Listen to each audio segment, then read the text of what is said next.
আমরা একটু মনোযোগ সহকারে কথাগুলি শুনি, কথাগুলি 100% ঠিক।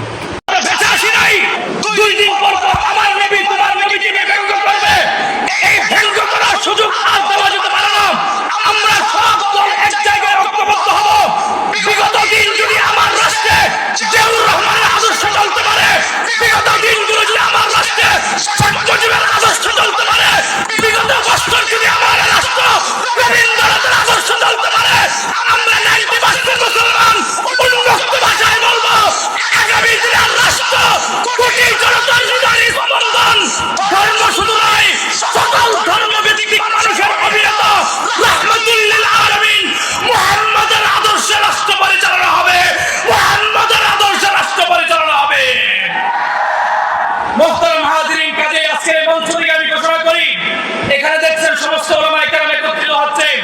যে যেই দল করুক না কেন, আমরা দুইটা বিষয় কখনো একমত হব না। এক হচ্ছে রাসূলকে গালি দেওয়া, দুই নম্বর কথা হচ্ছে বাংলাদেশে কোনো কাদিয়ানী মুসলমান হিসেবে বসবাস করতে পারবে না। নাসরুল্লাহি ওয়া ফাতহুন করিম ওয়া বাশশিরিল মুমিনিন।